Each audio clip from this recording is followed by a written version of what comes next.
There are three types of employees. The first are those engaged employees who work with passion and feel a profound connection to their company. They drive innovation and move the organization forward. The second are those not engaged employees who are essentially checked out. They're sleepwalking through their workday, putting time but not energy or passion into their work.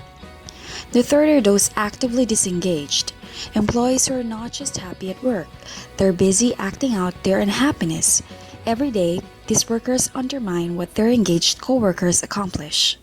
Among all frontline staff, nurses are the least engaged, a troubling situation for the largest segment of the healthcare workforce. The fact that 7.4% of RNs are disengaged becomes even more disturbing when you consider the critical role that nurses will need to play in care transformation.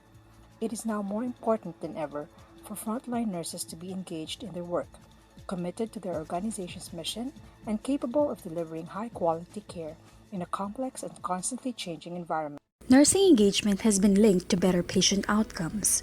Increases in nursing engagement scores have been shown to have a greater effect on patient outcomes than increases in nurse staffing, measured as the ratio of number of nurses to total patient days.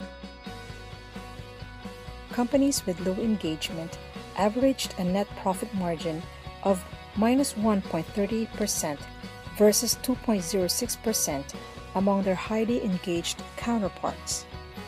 Low engagement business units were found to have an average of 62% more safety accidents than highly engaged units. Only 12% of disengaged employees reported that they had no plans to leave their organization, and 31% said they were actively looking for other positions, compared to 66% and 3% respectively for engaged employees. Disengaged employees in the UK were found to take more than twice as many sick days annually than their engaged colleagues.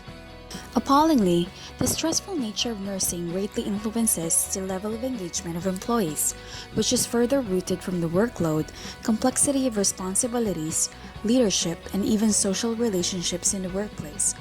Ultimately, when nurses are not fully engaged into the practice, the levels of productivity and work quality, including patient care, significantly plummets.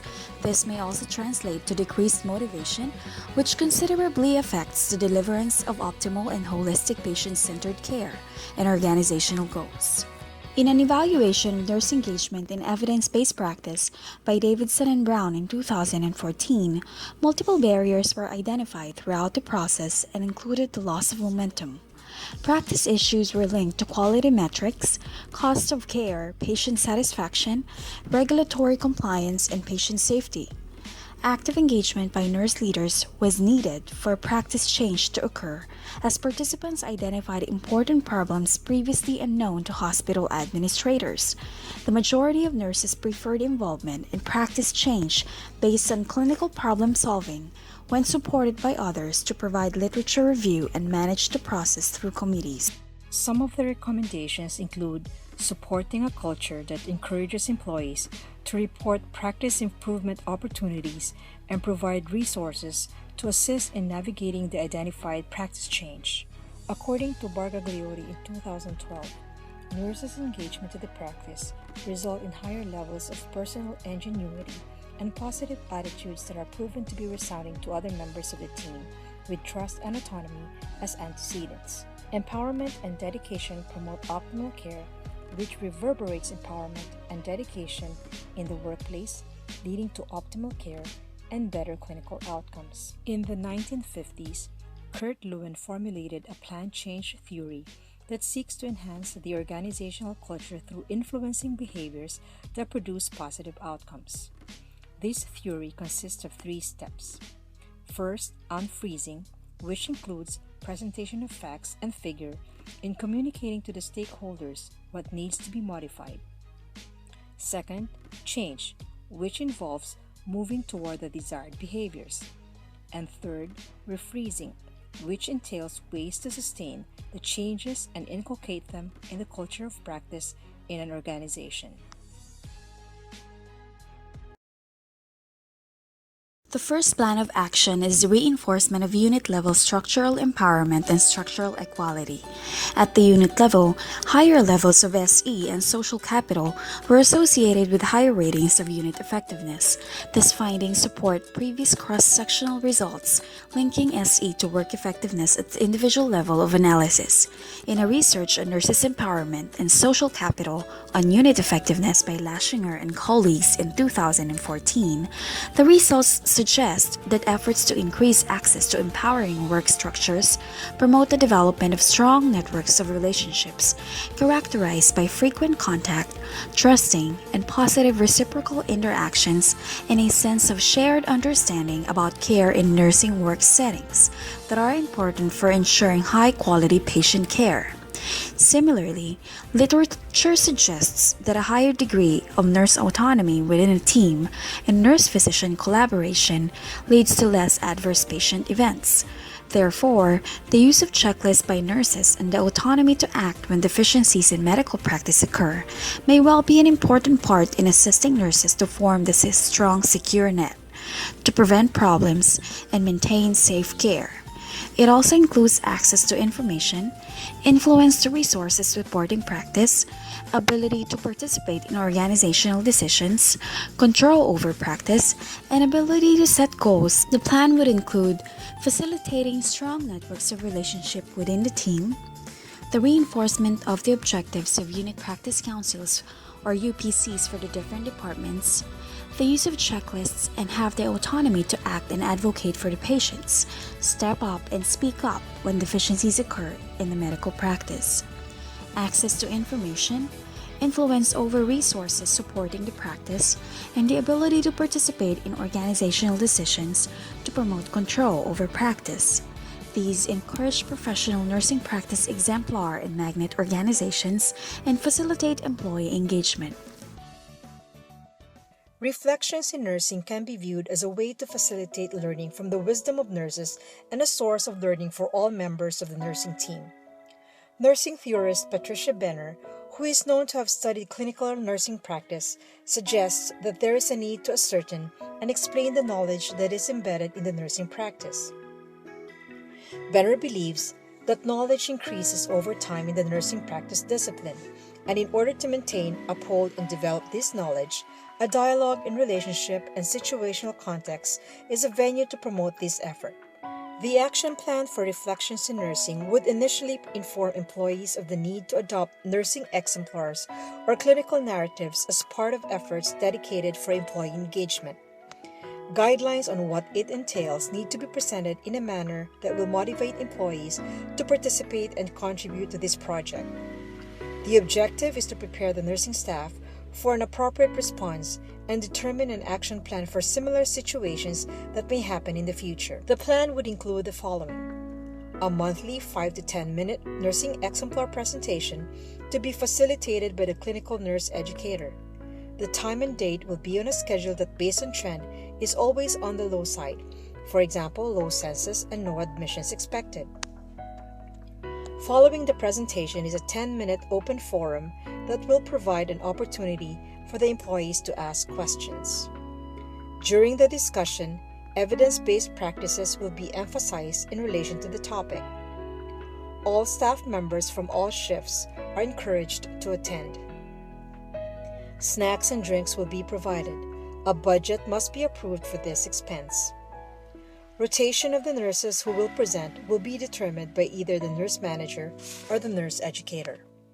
As the third action plan, there must be a strengthening of a learning culture into the practice. It must be a priority for everybody to establish trust within each other and encourage a learning environment. Stressors and other destabilizing factors must be reduced, if not eliminated at all. Consequently, positive learning interactions promote active engagement of staff as key stakeholders and influence desirable changes in the practice. The implementation of the plan would include relationship building that must be focused on assisting staff to recognize inappropriate behaviors. The staff must be encouraged to modify their behavior, to obstruct and undermine bullying behaviors so that these could be reduced if not eliminated. In-service sessions must also be focused on maintaining a positive attitude, practicing survival skills, building morale, and managing stress. These discussions help create a climate of trust where concerns and difficulties could be raised. Another way to implement this plan is reinforcement of the just culture in managing errors, risks, or related events as indicated in the KEX exemplary professional practice by in-service and trainings. A just culture highlights on a culture of safety versus a culture of blame. It is all about the balance between accountability and safety. Furthermore, just culture principles emphasize shared accountabilities among leaders and staff for managing error and risk for errors. Just culture training may facilitate staff willingness to share experiences that lead to error and error risks within their organizations. A shared commitment and approach to patient safety can occur in a just culture. It also emphasizes shared accountability between leaders and staff to support error disclosure and organizational learning from mistakes. In a just culture, leaders are accountable to create an environment supportive of error disclosure and to manage organizational issues brought forward by staff that impede safe care. In turn, staff members are accountable to share information and experiences encountered with errors and error-prone systems. Because staff and leaders share information, leaders better understand the organizational realities experienced by staff and better understand the leaders' efforts toward improvement. Perhaps the shared understanding created through the just culture can close the perception gap between leaders and staff. After 3 months since the inception of the action plans in relation to employee engagement, the following results are expected. On the unit level, strengthened nursing role in the quality and safe delivery of patient care, improved teamwork and collaboration, resolved conflicts, improved staff attendance, improved staff performance appraisal. On the hospital-wide level, improved rate on overall nursing job satisfaction as compared to last year's results. Medication safety reporting indicates a decrease in medication errors. CMS validation survey indicates 0 violations. The effectiveness of these action plans highlights the significance of empowerment and how it can have a demonstrable impact on patient safety.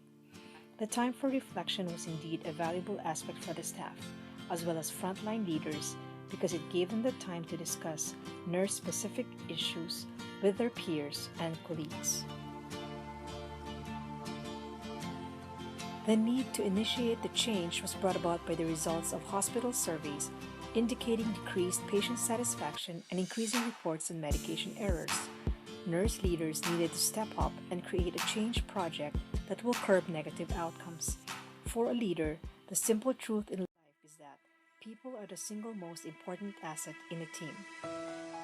The success of the leader depends on the manner in which those people are treated, motivated, developed, and engaged.